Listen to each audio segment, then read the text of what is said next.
Les détecteurs. Alors, je vous ai parlé rapidos qu'il y avait 2 géants, toutes les interactions du modèle standard, au-delà du modèle standard et le boson de Higgs.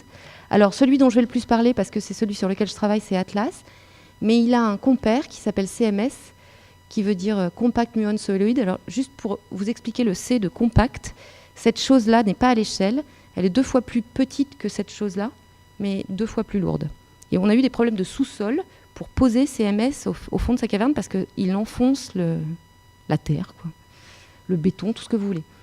Alors, la chose qu'il faut comprendre, c'est qu'on voulait des hautes énergies pour pouvoir produire des bosons de Higgs, ce qui fait que les particules qui sortent de la collision sont aussi à haute énergie. Une particule de haute énergie, elle traverse beaucoup de matière. Donc, si je veux la détecter et savoir ses caractéristiques, eh ben, j'ai besoin d'énormes détecteurs. Alors, allons-y. Atlas, il fait 44 mètres de long et 25 mètres de diamètre. Imaginez un immeuble de 7 étages que vous posez sur le côté. Okay, ça, c'est Atlas. 7 ou 10, ça dépend, c'est des petits étages. Et il fait 7000 tonnes. C'est un bébé par rapport à lui qui fait avec ses 12 500 tonnes. Et lui, là, il est dans une caverne, donc à 100 mètres sous terre. Et en fait, si vous allez au CERN, et j'espère très fort que vous allez un jour au CERN parce que c'est génial, n'allez pas visiter Atlas. Je fais de l'anti-pub, là. Allez visiter CMS parce qu'Atlas est tellement grand que quand on est dans la caverne, on est collé contre la paroi du... Il remplit tout, quoi. Et on voit rien. Alors que CMS, qui est 2 fois plus petit, on a une bonne vision du détecteur. Donc, conseil, si vous allez au CERN, visitez pas Atlas. Alors ça, c'est CMS, c'est une tranche de CMS, mais Atlas est conçu sur les mêmes principes généraux. Qu'est-ce qu'on fait ? On construit des détecteurs qui entourent le plus possible le point de collision pour rien rater, d'accord ? On veut qu'il soit le plus hermétique possible parce qu'on veut récupérer toutes les particules qui sortent des collisions pour pouvoir identifier ce qui s'est passé. Et puis, c'est fait en couches successives, en couches d'oignons, qui ont chacune leurs caractéristiques, leur but. Les matériaux sont choisis, ou le design du sous-détecteur, on va dire, est choisi de telle sorte de permettre d'identifier ou de mesurer une caractéristique d'un certain type de particules, qui sont les particules stables ou suffisamment stables pour être vues dans le détecteur. Alors, on commence par les traits que vous voyez là. C'est ce qu'on appelle le détecteur interne ou trajectographe. Pourquoi ? Parce qu'il permet de reconstruire la trajectoire des particules chargées. D'accord ? Donc, une particule qui va laisser une trace, c'est-à-dire un coup dans chacune des couches de ce détecteur, on va pouvoir reconstruire sa trajectoire, comme ça ou comme ça. Une particule neutre ne va pas laisser de trace là-dedans. Ensuite, ça, comme on n'est pas débile, on le fait baigner dans un champ magnétique. Qu'est-ce qui se passe ? On l'a vu, quand une particule chargée est dans un champ magnétique, elle courbe. Donc non seulement je vais savoir qu'elle est chargée parce qu'elle aura laissé une trace, mais je vais en plus savoir sa charge selon qu'elle courbe dans un sens ou dans l'autre. J'ai déjà 2 infos, chargée, pas chargée, et quelle charge, d'accord ?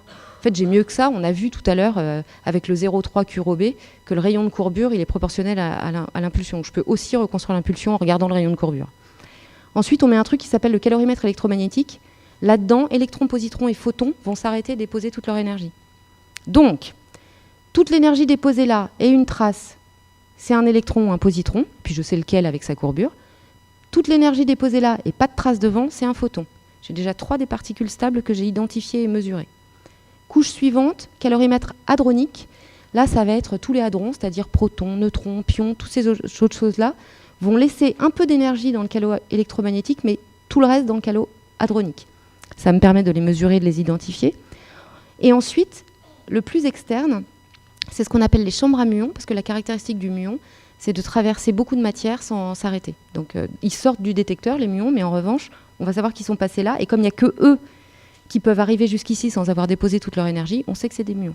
Donc là, j'ai identifié toutes les particules qui sont susceptibles d'être soit stables, soit suffisamment stables pour traverser le détecteur. C'est le cas du muon. En mettant des couches successives. Donc Atlas en dessiné, c'est exactement le même principe. Les 2 calots, le détecteur de traces à l'intérieur, le plus près du tube à vide, le champ magnétique autour, les 2 calorimètres, et puis l'ensemble des chambres à muons, c'est les parties bleues. En vrai, c'est ça, c'est plus rigolo. Alors, il a été assemblé dans sa caverne comme un Lego géant. On a descendu les pièces. Alors, c'est pas des petites pièces, ça fait 25 mètres de long. Les unes après les autres par le puits, là, qui fait à peu près 100 mètres de longueur. Le spectromètre à muons, donc le champ magnétique pour les muons, une fois assemblé, il ressemble à ça. Là-bas, c'est le calot, pas encore tout à fait en position. Est-ce que vous voyez là ? Je ne sais pas si vous voyez bien, mais c'est un bonhomme, c'est pour vous donner l'échelle. Ça, donc, il y a du grand, il y a du lourd, ça c'est le calot, ça fait, je sais plus quoi, 6000 tonnes, ou je sais plus, 60.